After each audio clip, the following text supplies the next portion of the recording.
முக்கிய செய்தியாக பார்த்து வருகிறோம். குட்கா வழக்கில் நாகர்கோவில் சிறையில் ஜூலை 13ஆம் தேதி கொலை செய்யப்பட்ட சபரிவர்மன் உடலுடன் உறவினர்கள் போராட்டத்தில் ஈடுபட்டு வருகின்றனர். தமிழக அரசு நிவாரணத்தை உடனடியாக வழங்க வேண்டும் என அவர்கள் வலியுறுத்தி வருகின்றனர். அமைச்சர்களின் சமரசத்தை ஏற்று உடலை பெற்றுக் கொண்ட நிலையில் உறவினர்கள் போராட்டத்தில் ஈடுபட்டு வருகின்றனர்.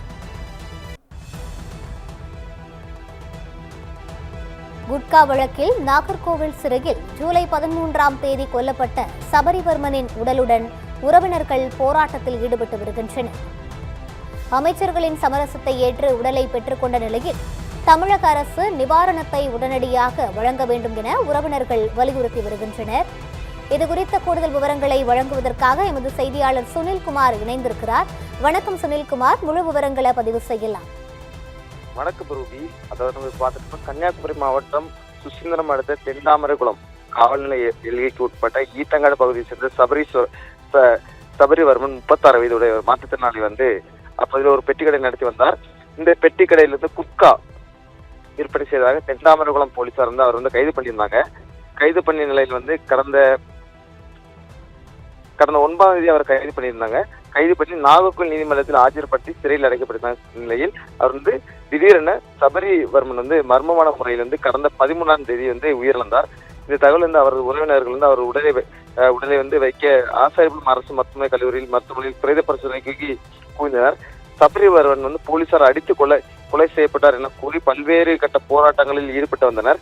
மற்றும் நேற்று இரண்டு அமைச்சர்கள் மற்றும் காவல் ஆணையர்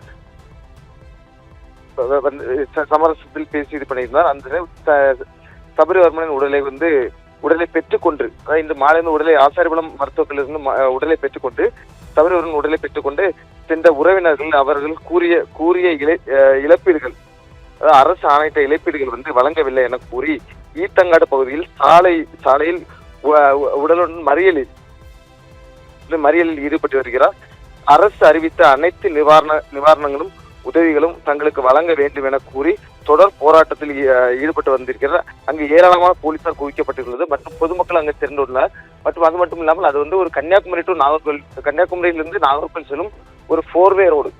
அதில் இப்போ பொதுமக்களும் பெரும் போராட்டம் கலந்து கொண்டிருக்கிறார். ரூபி, விவரங்களை வழங்கியமைக்கு நன்றி சுனில்குமார்.